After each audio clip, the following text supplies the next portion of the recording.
partager. La paix et la grâce de Dieu soient avec vous. Amen. Bon Dieu béni. Nous disons bon Dieu merci pour cette grâce et privilège que les nous encore une fois nous capables de réunir dans parole. C'est important pour nous nourrir de la parole de Dieu. Dernière fois, nous t'ai parlé sur sujet ça. Christ crucifié, puissance de Dieu pour ceux qui sont appelés tant juifs que grecs. Astroya n'a pas bouclé syrien, c'est Christ crucifié, sagesse de Dieu pour ceux qui sont appelés tant juifs que grecs. 1 Corinthiens chapitre 1er, en ouvre Bible nous. 1 Corinthiens chapitre 1er du verset 22 jusqu'au verset 24. 1 Corinthiens chapitre 1er du verset 22 jusqu'au verset 24. Je lis pour vous. Les Juifs demandent des miracles. Les Grecs cherchent la sagesse. Nous prêchons Christ crucifié. Scandale pour les Juifs et folie pour les païens.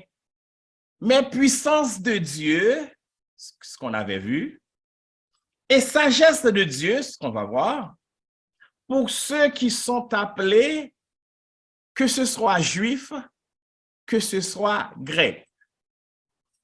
Sagesse de Dieu pour ceux qui sont appelés tant juifs que grecs. La mort de Christ à la croix est également sagesse de Dieu pour ceux qui sont appelés. À remarquer, la fois dernière, on avait défini le mot appelé. Appelé vient du grec kletos, qui signifie invité à obtenir le salut éternel dans le royaume à travers Jésus-Christ. Je reprends ça. Appelé signifie tout le monde qui est invité, que bon Dieu invité. Autrement dit, Dieu invite l'humanité tout entière. Dieu invite l'humanité à obtenir le salut éternel, mais un salut éternel dans le royaume de Christ dans le royaume à travers Jésus-Christ. Donc, la mort de Christ à la croix est sagesse de Dieu pour ceux qui sont invités à obtenir le salut éternel dans le royaume à travers Jésus-Christ. Il est important pour nous de définir sagesse. Qui sa sagesse est? Dans le grec, là, le mot sagesse, c'est Sophia. Sophia qui signifie, attendez ça, la largeur et la plénitude de l'intelligence. Attendez bien. Le mot Sophia, dans le grec, sagesse, ça signifie la largeur et la plénitude de l'intelligence. C'est un mot que vous utilisez pour la connaissance. C'est un mot que vous utilisez également pour le savoir. Et vous utilisez de manière très diversifiée. À un niveau un petit peu plus haut, quand on parle de la sagesse de Dieu, c'est suprême intelligence par rapport à Dieu. On va reprendre ça. La sagesse de Dieu, c'est suprême intelligence par rapport à Dieu. La sagesse de Dieu démontrée dans la formulation, premièrement. Deuxièmement, dans l'exécution de ses conseils, dans la formation et le gouvernement du monde et des Écritures. Autrement dit, quand on parle de la sagesse de Dieu, on voit la sagesse de Dieu dans ses choix. On voit la sagesse de Dieu dans ses décisions.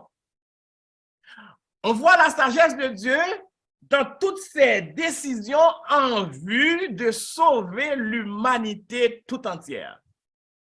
Donc, on a parlé de sagesse, bon Dieu, pour son conseil, le conseil divin, le dessein de Dieu. Et il faut également voir ce qu'on appelle la préscience de Dieu. Donc, en un mot, ça, c'est la sagesse de Dieu. Nous prêchons Christ crucifié, sagesse de Dieu. Attendez ça. La crucifixion de Jésus sur le bois infâme, c'est le fruit de la plénitude de l'intelligence de Dieu. La crucifixion de Jésus sur la croix, c'est fruit, plénitude, intelligence, bon Dieu. Autrement dit, c'est le fruit de la sagesse infiniment variée de Dieu. Tenez bien, la sagesse infiniment variée de Dieu en vue de réparer la brisure du monde. Ça veut dire brisure du monde. La brisure du monde, c'est la brèche qui a été créée par le péché d'Adam. Donc, Adam péché, donc dans préscience bon Dieu, dans sagesse bon Dieu, dans conseil bon Dieu, dans plan bon Dieu, parce que bon Dieu gagne un plan A, bon Dieu gagne un plan B, et texte a dit comme ça que sagesse, c'est une sagesse qui est infiniment variée. Donc, ça veut dire, c'est pas seulement un plan A, un plan B, ou pas qu'à connaître qui quantité plan bon Dieu gagné dans Jacoutli. Satan a travaillé. Les bons dieux établis un bagay. Satan sorti pour défaire li. Bon Dieu pas empêché Satan défaire li. Pour Satan qui a défait tout ça, bon Dieu établi dans le plan. Mais ça pourrait une surprise pour Satan, c'est parce que bon Dieu a plusieurs façons de réparer tout ça, Satan défait. Acte chapitre 2, en allant acte des apôtres, chapitre 2, parce que nous parlons de cette sagesse, c'est le fruit. Cette sagesse, c'est le fruit. OK? Cette intelligence de Dieu, c'est le fruit de la sagesse infiniment variée de Dieu pour réparer la brisure du monde, la brèche qui a été créée par le péché de l'homme en la personne d'Adam. Acte chapitre 2, versets 22 à 24. Tendez ça, Pierre, pour elle dit là. OK? Le jour de la Pentecôte, après que le Saint-Esprit fin descendre sous disciples, la parole de Dieu dit, Pierre, dans un discours, dans sa prédication, la première prédication sous l'onction du Saint-Esprit, pour déclarer homme israélite, verset 22. Écoutez ces paroles. Jésus de Nazareth, cet homme à qui Dieu a rendu témoignage devant vous par les miracles, parce que nous tapons des miracles, eh bien, bon Dieu lui rend témoignage devant nous par les miracles, parce que les Juifs demandaient des miracles. Il dit, par les prodiges et les signes qu'il a opérés par lui au milieu de vous. Il dit, comme vous le savez vous-même, cet homme, c'est ça, livré par, selon le dessein arrêté de Dieu, le dessein arrêté de Dieu, et selon la préscience de Dieu, nous sommes parlé de sagesse, nous définissons sagesse là, dans sagesse, bon Dieu, gen ça y aurait les conseils divins, dans sagesse, bon Dieu, gen ça y aurait le dessein de Dieu, dans sagesse, bon Dieu, gen ça y aurait les présciences, bon Dieu, et puis après, elle déclarer cet homme livré selon le dessein arrêté et selon la présence de Dieu, vous l'avez crucifié.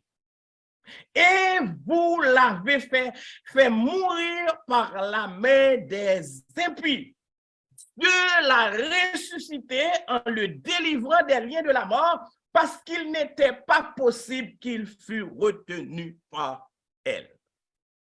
Donc, Dieu, pour réparer la brisure du monde, pour enlever, pour réparer cette brèche créée par le péché d'Adam, eh bien, dans sa sagesse, dans sa préscience, dans son dessein, ok, il avait déjà en vue la crucifixion de Jésus-Christ. Éphésiens chapitre 1er, en allant Éphésiens chapitre 1er. Éphésiens chapitre 1er, maintenant c'est Paul qui a parlé. Éphésiens chapitre 1er à partir du verset 7, Paul déclaré, Éphésiens 1er à partir du verset 7 jusqu'au verset 10. En lui, nous avons la rédemption par son sang. La rédemption, la rémission des péchés, selon la richesse de sa grâce. OK? Que Dieu a répandu abondamment sur nous par toute espèce de sagesse et d'intelligence, nous faisant connaître le mystère de sa volonté, c'est-à-dire ça, selon le bienveillant dessein qu'il avait formé en lui. La sagesse de Dieu, c'est en Dieu lui-même. Le plan de Dieu est établi en Dieu lui-même. Le dessein de Dieu, Dieu l'a formé en lui-même. Vous pouvez comprendre ça un petit peu plus tard. Pour les mettre à exécution lorsque les temps seraient accomplis, de réunir toutes choses en Christ, celles qui sont dans les cieux et celles qui sont sur. Songez, là, nous t'as parlé de la puissance de Dieu pour ceux qui sont appelés, le que Jésus-Christ perché sur la croix, eh bien, ça, monsieur Patoué et que Paul Théoéen, c'était la puissance pour réconcilier la terre avec Dieu. Maintenant, cette puissance de réconciliation, c'est un bagage qui était planifié dans la préscience de Dieu, dans la sagesse de Dieu et dans la crucifixion de Christ à la croix. Tenez ça. Non seulement la crucifixion de Jésus-Christ, c'est le fruit de la sagesse infiniment variée de Dieu. Là, nous parlons de sagesse infiniment variée de Dieu. C'est une sagesse, attendez ça, qui gagne une infinité de variations. Alors, parler de sagesse, mon Dieu, son sagesse qui gagne une variation multiple. Ça veut dire son sagesse qu'on pas qu'à saisir. Ou virer boss ça, eh bien, sagesse là, est effective. Ou virer l'autre bord, sagesse là, effective. Ou monter ou descendre, quelle que soit la position, parce que c'est une sagesse qui a une infinité de variations. Autrement dit, la sagesse de Dieu est multiple. Et texte là, nous sommes dit tout à l'heure, c'est aussi l'une des sagesses de Dieu lui-même. La crucifixion, c'est une sagesse bon Dieu même. C'est une plan bon Dieu même. Et nous pouvons regarder ça. En allant 1 Corinthiens chapitre 1er, verset 30. 1 Corinthiens chapitre 1er, verset 30. Notez dans texte, c'est de verset 22 à verset 24. Juste garder verset 30 là. Et si nous tapons à partir du verset 27 pour nous saisir le contexte là, verset 27 là, après elle dit, mais Dieu a choisi les choses folles du monde pour confondre les sages.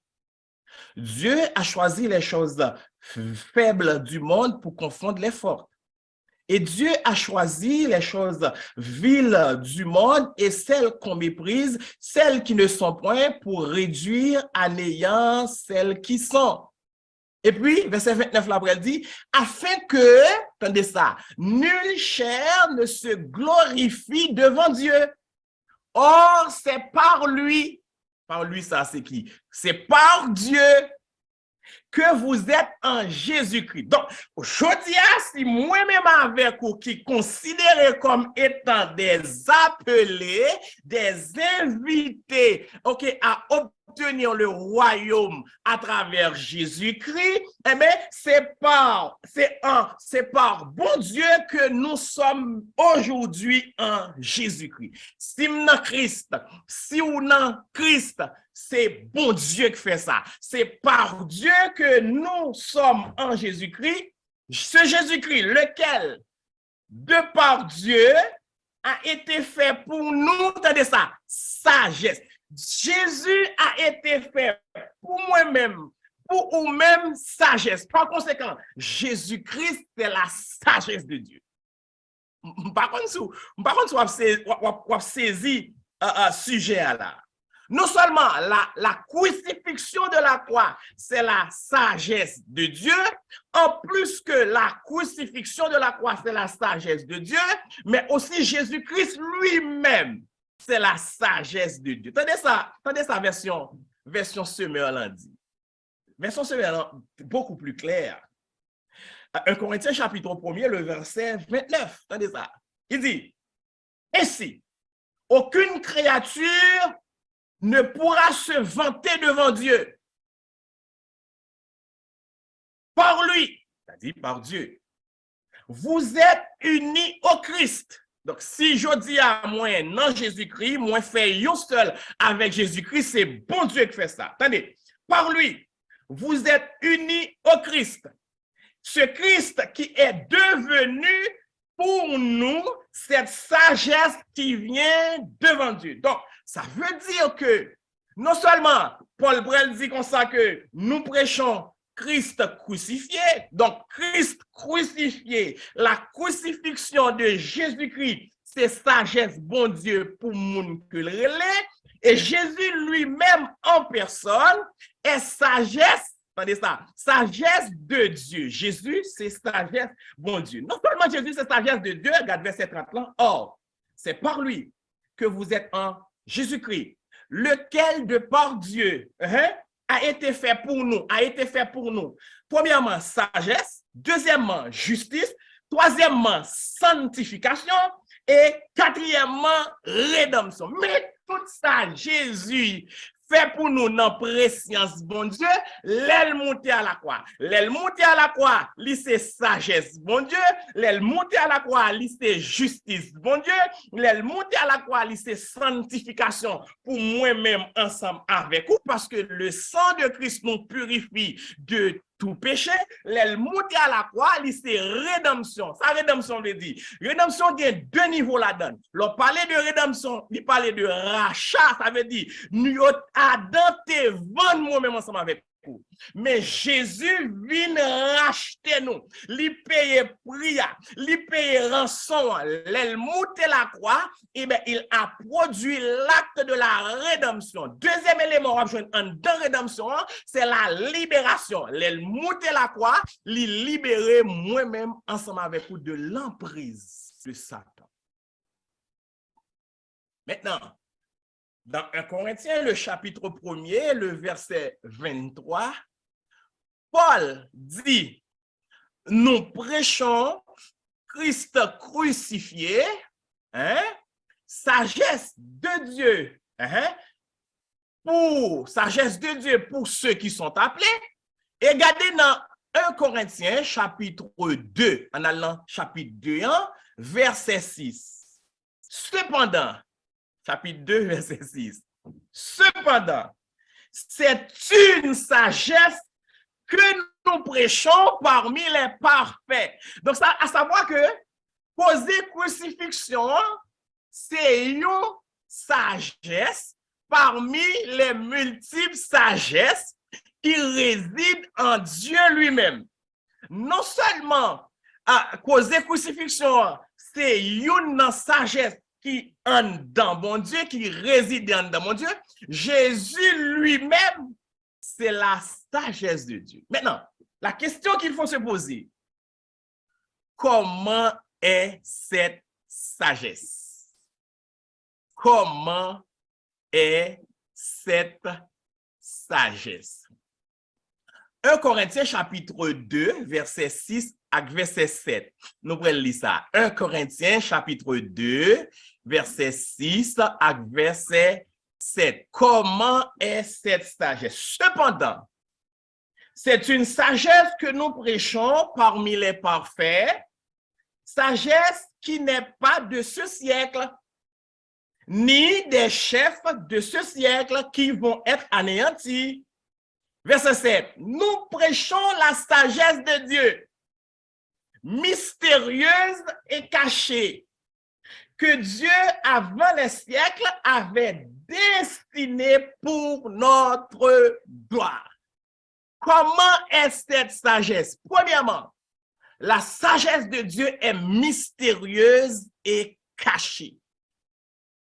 Premièrement, la sagesse de Dieu qui s'est manifestée lorsque Christ était à la croix, cette sagesse, c'est une sagesse mystérieuse et cachée. Sagesse qui n'est pas de ce siècle, ni des chefs de ce siècle qui vont être anéantis. Nous prêchons la sagesse de Dieu, mystérieuse et cachée, que Dieu, avant les siècles, avait destinée pour notre gloire. Pourquoi dit-on que la sagesse de Dieu est mystérieuse et cachée? Voilà la question. Pourquoi dit-on que la sagesse de Dieu est mystérieuse et cachée? N'a répondre. Parce qu'elle n'est ni de ce siècle, ni pas dans ce siècle ça. Elle n'est ni de ce siècle, ni des chefs, ni pas ni dans ce siècle ça, li pa ni nan moun, qui considéré comme étant chef dans le siècle ça. On n'a pas les siècles ça, on a parlé le siècle à l'époque où Jésus, l'ère ou bien l'âge où Jésus a pris naissance. Dans la période siècle premier, sagesse là ou pas de joindre dans le siècle ça ni pas un homme, que ce soit le roi, que ce soit le empereur, que ce soit il diriger le monde, que ce soit il César. César c'est le roi romain, qui a gouverné Rome. Eh bien ça, que ce soit c'était grec qui était considéré comme étant les philosophes du temps, eh bien sagesse ça, li pat nan yo, li pat nan siècle yo. Maintenant, parce que, pour qui ça le patron siècle ou ni le patron yo? Parce que cette sagesse existait avant les siècles. Donc, cette sagesse existait avant la fondation du monde. La sagesse de Dieu, c'est une sagesse qui est de toute éternité. Voilà pourquoi cette sagesse est mystérieuse et cachée. Le texte dit, avant les siècles, c'est-à-dire avant que le monde fût, Dieu avait destiné cette sagesse pour la gloire des appelés, c'est-à-dire pour la gloire de ceux qui sont invités à obtenir le salut éternel dans le royaume à travers Jésus-Christ. Donc, c'est une sagesse qui existait avant la fondation du monde. Étant existé avant la fondation du monde, cette sagesse a traversé les âges. C'est-à-dire, sagesse ça, elle traversé les siècles passés. Sagesse ça, elle traversé les siècles présents pour atteindre le siècle à venir. Pour qui ça? Parce que la gloire du chrétien va se révéler lors du retour de Jésus-Christ. C'est ça. Tout ce qui est mystère fait partie de la sagesse de Dieu. Tout ce qui est mystère fait partie de la sagesse de Dieu. Éphésiens chapitre 3. En allant Éphésiens chapitre 3. Éphésiens chapitre 3 à partir du verset 8. Éphésiens chapitre 3 à partir du verset 8. Tendez ça. Tendez ça, Paul dit. À moi qui suis le moindre de tous les saints, cette grâce a été accordée d'annoncer aux païens les richesses incompréhensibles de Christ. Soulignez ça. Les richesses incompréhensibles. Si on parle de richesse incompréhensible, ça veut dire c'est une richesse moun pas qu'à comprendre. Donc, s'il y a parlé de richesse incompréhensible, si son bagay que qu'à comprendre, que ou qu'à comprendre, donc richesse parle par l'autre bagay que la sagesse, que la connaissance de Christ, ou bien la connaissance de Dieu. Donc, cette grâce a été accordée d'annoncer aux païens, parce que nous prêchons quoi? Nous prêchons Christ crucifié. Ça, Christ crucifié, Christ crucifié, c'est sagesse, bon Dieu, pour moun que le relais. Eh bien, Paul dit, cette grâce m'a été accordée d'annoncer Christ crucifié. Donc, Christ crucifié, ça, à qui? Aux païens. Ça lié, c'est les richesses incompréhensibles de Dieu. Attendez ça. Ensuite, de mettre en lumière quelle est la dispensation du mystère caché. Ah, le mystère caché de tous les temps, en qui est-ce? En Dieu. La sagesse de Dieu est le mystère caché de tous les temps. Ok, la sagesse de Dieu, c'est le mystère caché de tous les temps. Caché de tous les temps en Dieu qui a créé toutes choses afin que, attendez, les dominations et les autorités dans les lieux célestes connaissent par la sagesse, on va connaître. La sagesse, c'est la connaissance. OK? Afin que les dominations, les autorités dans les lieux célestes connaissent aujourd'hui par l'Église la sagesse infiniment variée de Dieu, selon quoi? Selon le dessein éternel qu'il a mis à exécution par qui? Par Jésus-Christ, notre Seigneur. De mettre en lumière. Qu'est-ce qu'il faut mettre en lumière? Il va mettre en lumière ce qui était caché. De mettre en lumière quelle est la dispensation du mystère caché de tous les temps en Dieu qui a créé toutes choses, afin que les dominations et les autorités dans les lieux célestes connaissent aujourd'hui par l'Église cette sagesse qui est infiniment variée. Cette sagesse est mystérieuse et cachée. C'est ça. Cette sagesse, nous dit, est mystérieuse et cachée, mais c'est l'Église qui a la mission, c'est l'Église qui a la responsabilité de dévoiler au monde astral la sagesse de Dieu. Parce que le texte a dit, afin que les dominations et les autorités, où ça? Dans les lieux célestes, le monde astral, connaissent aujourd'hui par qui? Par l'Église, la sagesse infiniment. C'est ça me dit ou t'allez. Le Satan vini li gâter premier plan bon Dieu, hein? Mais Satan pas de jamais imaginer bon Dieu en sagesse li te gagné une autre révélation. Satan pas de jamais imaginer, Satan pas de jamais penser. Bon Dieu, dans sagesse, tu es venu avec un autre plan, tu es venu avec un autre dessin, ok? Un dessin pour le mettre d'ol à terre lorsque Jésus-Christ montait la croix. Et c'est là, monde astral là, les dominations, les autorités, les puissances ténébreuses, ils pourraient le connaître. Sagesse ça, lorsque Christ montait sous la croix et puis Christ fait défaite yo.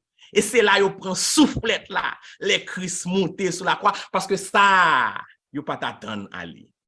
Selon le dessein, selon le plan, selon le projet, quand on parle de dessin, quand on parle de plan, quand on parle de projet, on voit la sagesse de Dieu, ok? Selon le dessein éternel que Dieu a mis à exécution par qui? Par Jésus-Christ, notre Seigneur. Donc, la crucifixion de Christ est un plan venant de la sagesse de Dieu. non seulement c'est un plan venant de la sagesse de Dieu, mais c'est aussi un plan conçu par Dieu. Et ce plan est éternel. Attendez ça. Ce plan est éternel, c'est-à-dire élaboré dès avant la fondation du monde et exécuté par Jésus-Christ, notre Seigneur, à la croix. Pourquoi? Pour que nous puissions, moi-même ensemble avec vous, en toute liberté, nous approcher de Dieu. Attendez ça. Verset 11 après dit, selon le dessein éternel, Éphésiens chapitre 3, verset 11, qu'il a mis à exécution par Jésus-Christ, notre Seigneur, en qui nous avons la foi en lui, ok? En qui nous avons par la foi en lui la liberté de nous approcher de Dieu avec confiance. Voilà pourquoi notre Seigneur, notre Dieu, a exécuté ce plan, a exécuté dans sa sagesse, dans cette sagesse infiniment variée. C'est pour que moi-même, ensemble avec vous, en toute liberté, en sorte que pour ne pas avoir un ennemi qui barre nous, pour ne pas avoir un Satan qui dresse devant nous, en toute liberté, nous capables d'approcher nous de bon Dieu. Et comment nous pouvons faire ça? Nous fait ça par la foi en celui qui a exécuté le plan. Et c'est qui a exécuté le plan? La personne ayant exécuté le plan, c'est Jésus-Christ. La sagesse de Dieu est mystérieuse et cachée. Parce qu'elle est mystérieuse et cachée, premièrement, elle est mystérieuse et cachée, et nous dit parce qu'elle est mystérieuse et cachée, elle est deuxièmement inconnue des hommes. Deuxième point, la sagesse de Dieu est inconnue des hommes. 1 Corinthiens chapitre 2, verset 8, verset 9. 1 Corinthiens, chapitre 2, verset 8. 1 Corinthiens, chapitre 2, verset 8. Attendez ça. Sagesse qu'aucun des chefs de ce siècle n'a connue. S'ils l'eussent connue, ils n'auraient pas crucifié le Seigneur de gloire. Mais comme il est écrit, ce sont des choses que l'œil n'a point vues, que l'oreille n'a point entendues, et qui ne sont point montées au cœur de l'homme. Des choses que Dieu a préparées pour ceux qui... Personne n'a connu cette sagesse. Et Paul a cité la raison pour laquelle pas de monde qui te connaît sagesse ça.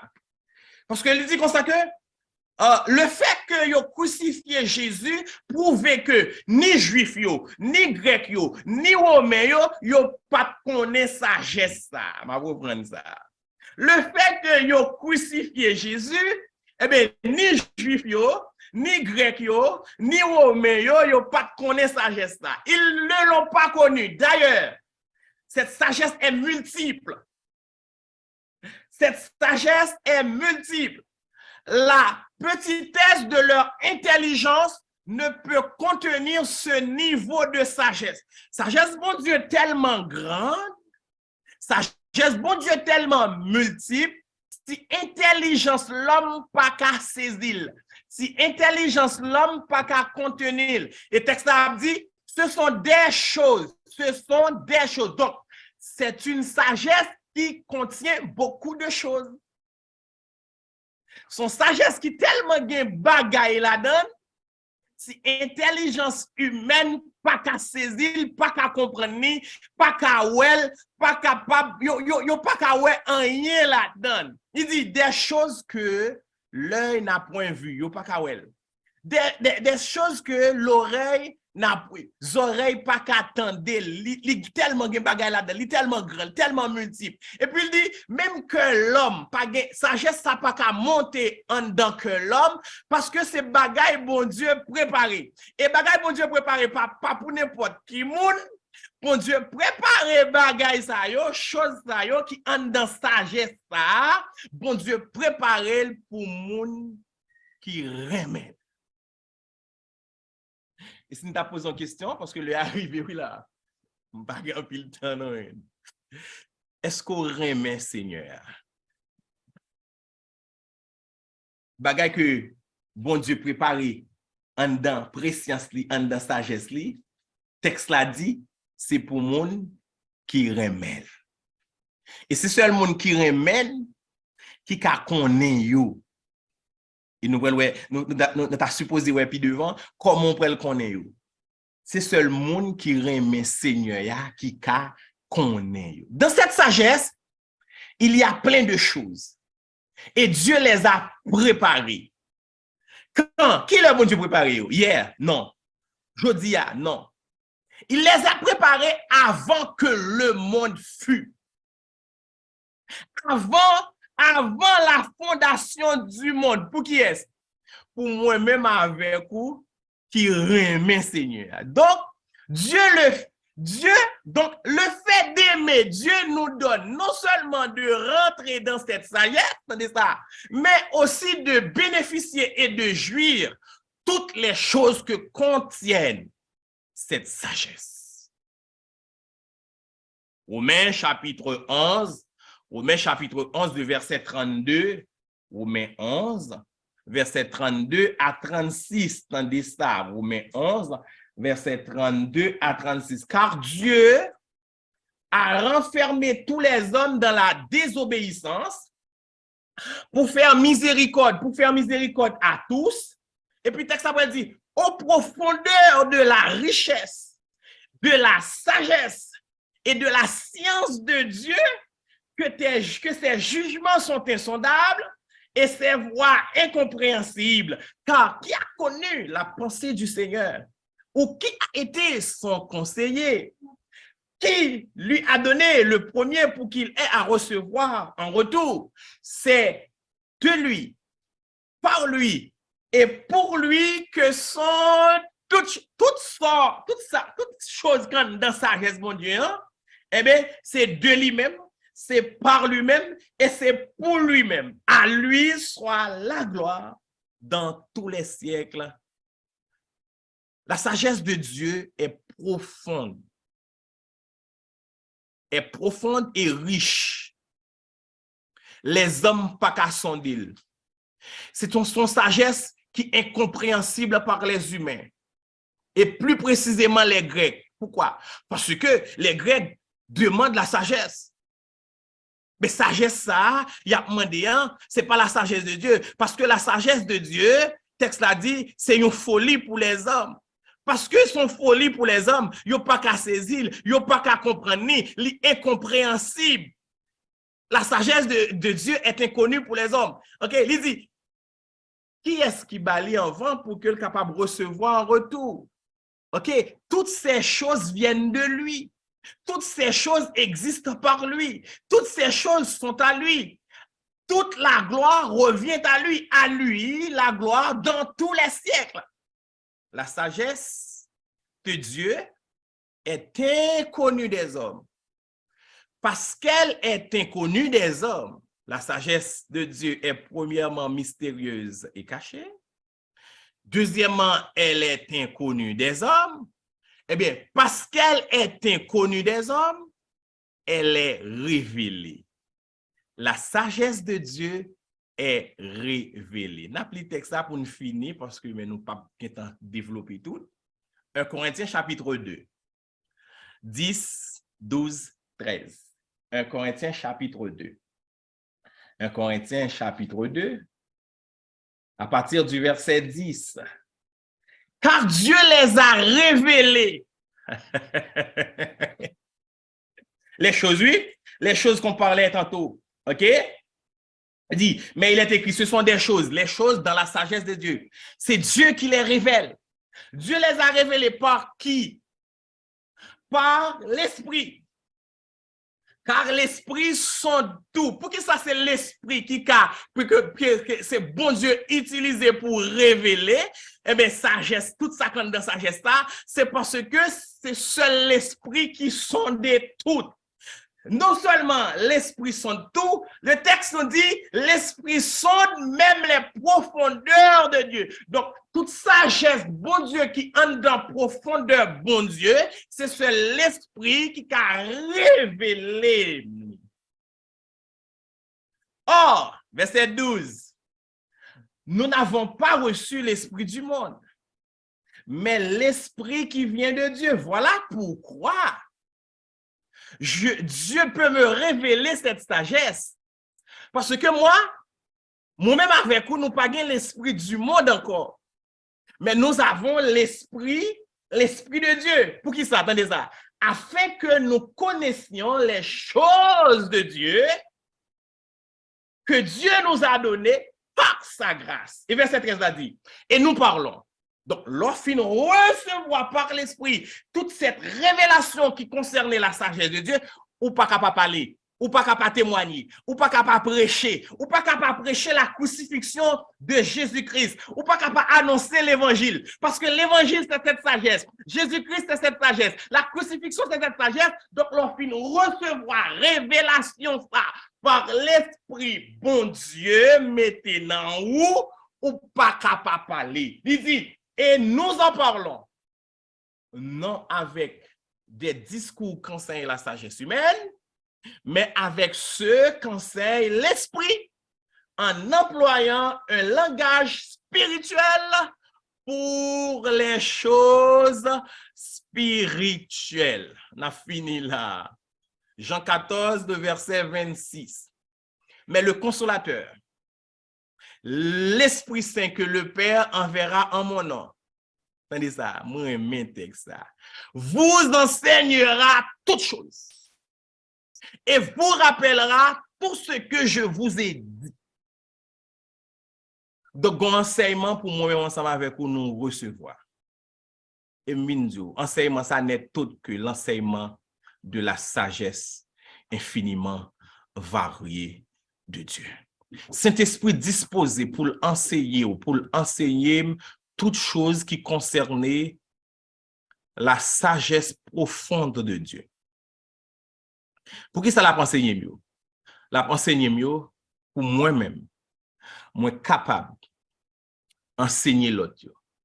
Pour moi-même ensemble avec vous, nous capables d'annoncer l'autre sagesse ça. Parce que avant Jésus-Christ retournait, faut que sagesse ça prêcher dans le monde entier. Cette bonne nouvelle sera prêchée dans le monde entier. Alors viendra la fin. Nous va non? Nous prêchons Christ crucifié. Sagesse de Dieu pour ceux qui sont appelés. Cette sagesse est premièrement mystérieuse et cachée. Elle est deuxièmement inconnue des hommes.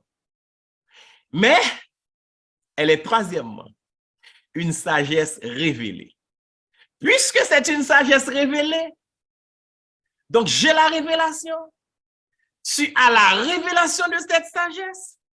Mindi Wasquare. Pas hésiter à parler.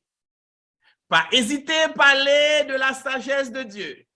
Pas hésiter à présenter Christ quel que soit à côté ou passé. Pas hésiter à parler de la crucifixion, de la mort et de la résurrection de Jésus-Christ. Parce que si notre évangile est voilé, elle est voilée pour ceux qui périssent. Mais pour nous qui sommes sauvés, elle est une puissance. Elle est une sagesse. Prêchons encore et toujours Christ crucifié.